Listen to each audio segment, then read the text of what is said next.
Je suis absolument certain d'une chose, c'est que le Parti communiste français, comme moi, dit qu'il faut régulariser tous les travailleurs sans papier de ce pays. Vous m'entendez? Tous les travailleurs sans papier. Je vais vous parler de l'immigration comme homme et comme citoyen français. Pourquoi ça améliore la France comme homme? Eh bien pour une raison, l'immigré, il met toute son espérance dans ses enfants. Il se saigne aux 4 veines pour qu'ils réussissent à l'école. Il n'y parvient pas toujours, mais il essaye. Et en ce sens, il pousse la société vers le haut. Et ensuite, nous les Français, depuis l'an 1500, nous considérons que tous ceux qui sont nés sur notre terre sont français. Je suis petit-fils et arrière-petit-fils d'immigrés et j'aime passionnément ma patrie républicaine.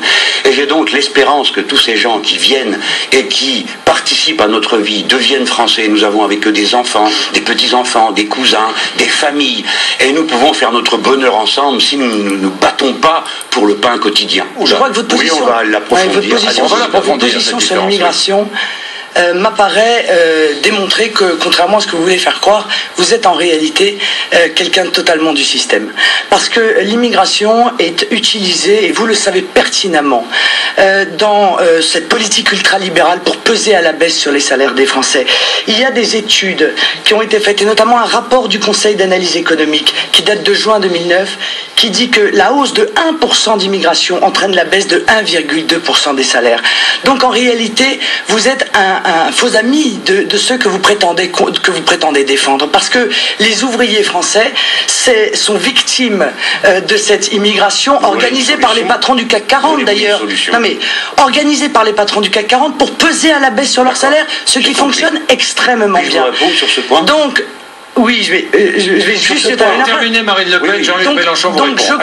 je crois que encore une fois, vous êtes un peu complice de ces grands patrons qui vous aiment beaucoup d'ailleurs, puisqu'en donnant une caution humaniste à leur politique sordide d'immigration, eh bien vous leur facilitez considérablement la tâche. C'est d'ailleurs pour ça que Mme Parisot s'attaque à moi et pas à vous.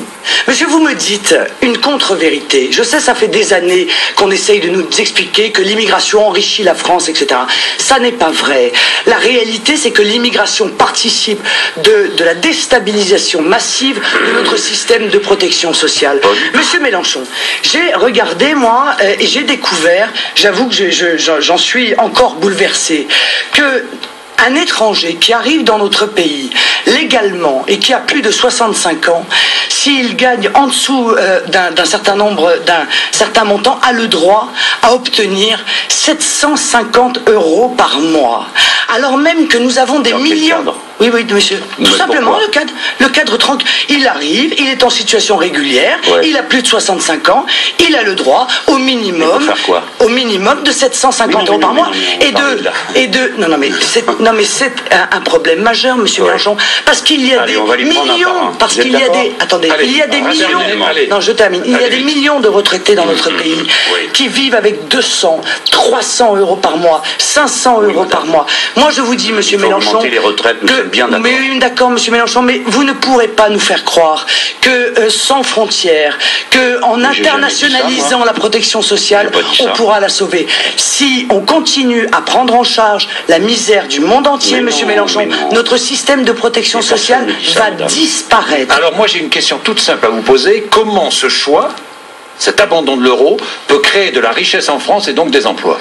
Mais monsieur, parce que c'est l'euro qui a créé la vie chère dans notre pays, qui a asphyxié le pouvoir d'achat de nos compatriotes. C'est l'euro qui est à l'origine du chômage. C'est lui qui a poussé à la mise en concurrence par l'ouverture totale des frontières auxquelles il participe, le libre-échange absolu, à l'effondrement de notre industrie, à la mise en concurrence déloyale de nos ouvriers, de nos salariés avec des produits à très bas coût. C'est lui qui plombe nos exportations. Et j'aimerais parler d'ailleurs à monsieur le ministre, parce que vous avez été ministre, oui, d'aucuns ne s'en souviennent pas, tout de même de son livre. Vous avez, monsieur, défendu Maastricht, avec beaucoup d'ailleurs d'énergie. Oui. Hein. Vous y croyez à Maastricht à l'époque. Oui, mais écoutez, dans Maastricht, il y avait tout, monsieur. Il y avait la libéralisation des services publics, il y avait le libre-échange total, il y avait la monnaie monnaie unique, il y avait la cure d'austérité du pacte de stabilité qui nous a coûté 1 million d'emplois. Alors vous dites j'ai fait une erreur. Mais monsieur Mélenchon, le problème, c'est que vous retirez votre erreur comme le duelliste retire l'épée après l'avoir plantée. Vous imaginez la conséquence qu'a eu cette erreur sur la vie concrète des Français ? Est-ce qu'aujourd'hui encore vous n'êtes pas en train de vous tromper lorsque vous continuez à défendre le maintien de l'euro, le maintien de l'Union européenne, alors que vous savez pertinemment que l'Union européenne est ultralibérale, est mondialiste et qu'elle ne changera pas tout simplement parce que vous l'aurez décidé, monsieur Mélenchon. Voilà. Mais vous pouvez sourire, monsieur Mélenchon. Monsieur, vous pouvez sourire. Mais il y a beaucoup de Français qui peuvent être trompés par votre discours.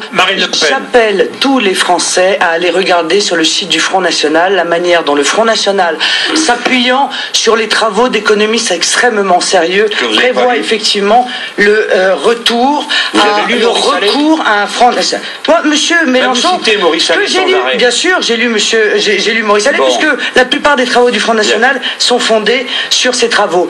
Monsieur Mélenchon, votre économiste, non mais monsieur Mélenchon, votre économiste, monsieur Rameau, est parti, a quitté le front de gauche en disant que vous aviez de la monnaie une vision libérale. Il a parfaitement raison, monsieur Rameau. Il a eu raison de quitter le front de gauche. Si vous pensez, exactement. Et moi, je ne suis pas un libéral. Je l'appelle effectivement à venir chez nous parce que nous n'avons pas une vision libérale de la monnaie. Mais d'ailleurs, vous participez.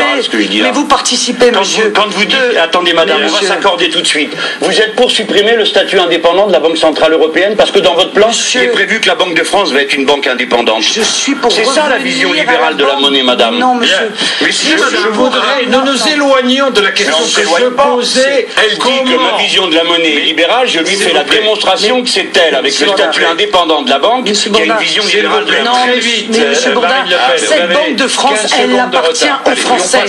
C'est la souveraineté monétaire de la France que je défends. Madame, elle appartient aux banquiers centraux, non, monsieur, elle appartient aux Français. Vous-même, vous voulez rester dans l'Union européenne. Vous nous expliquez que vous allez transformer un lance-flamme en extincteur. Personne ne vous croit. Cette Europe, on ne parle pas mais monsieur, non, parce qu'elle est ultralibérale dans son ADN. Il y a deux techniques. Merci Sarkozy, et on se couche devant les banquiers centraux, et la technique Le Pen, on court se cacher et on déserte.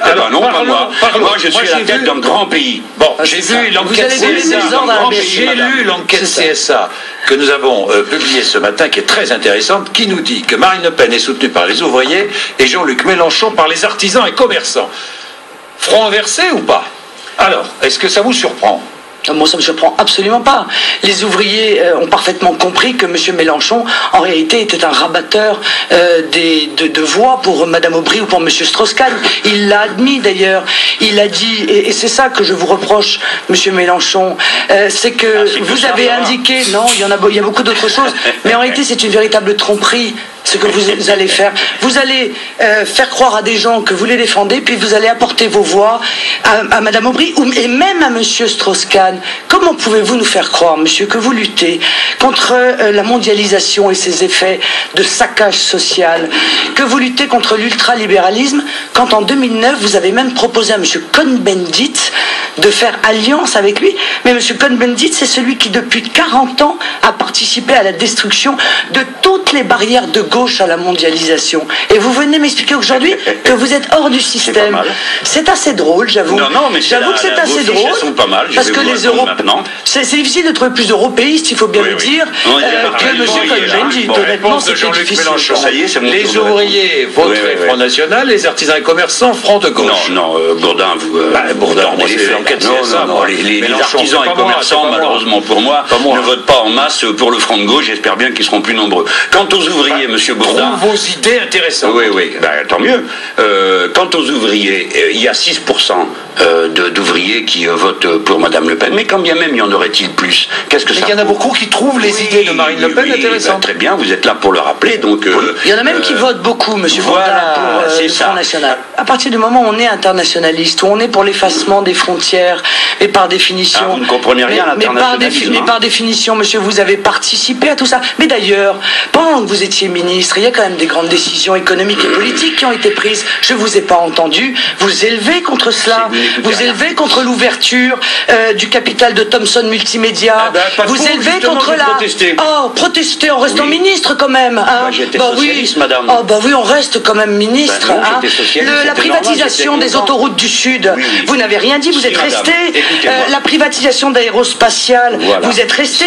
Le Conseil économique européen de Barcelone, monsieur, où on a décidé qu'il fallait absolument que l'ensemble des pays européens fassent travailler les gens 5 années supplémentaires, que c'était l'objectif. Vous n'avez rien dit. Alors ne venez pas nous dire aujourd'hui que vous êtes un rebelle à ce système et que vous allez apporter des solutions. Vous avez accompagné, monsieur, tout cela, et vous allez continuer à accompagner tout cela. Un mot sur la fiscalité aussi. Quelques mots sur la fiscalité. Alors répondez très vite. Oui, vous avez 30 secondes de retard. Madame Le Pen, je vous confirme un point.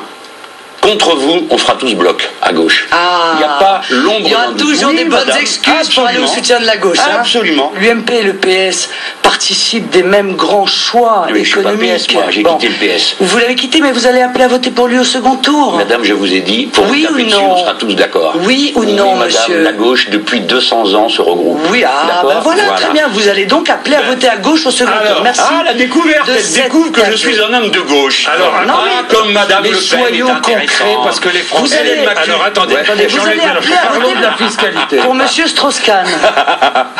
Vous allez appeler à voter pour monsieur Strauss-Kahn. D'abord, monsieur Strauss-Kahn ne sera pas candidat, donc déjà oublié. Ah, vous savez ça, vous. Eh bien, apparemment, vous savez le contraire. Et s'il est candidat, vous appellerez à voter pour lui au second tour s'il est au second tour. Madame, s'il est candidat, c'est moi qui serai en tête de la gauche. Oui, c'est d'accord. Une belle pirouette, monsieur Mélenchon. Non, c'est pas une pirouette, c'est un combat. Mais en l'occurrence, la réalité, c'est que vous appellerez moi, je me bats pour mes idées. Et j'ai l'espérance de mes idées. Vous verrez que les socialistes voteront pour moi. Et rien que ça démontre à ceux qui nous écoutent que vous n'êtes pas dans un combat contre l'ultralibéralisme. Vous n'appellerez pas à voter Nicolas Sarkozy au second tour. Nous n'avons pas appelé à voter Nicolas Sarkozy en 2007, monsieur. Nous. Vous permettez une phrase de Jaurès pour terminer, parce que Madame Le Pen l'a cité.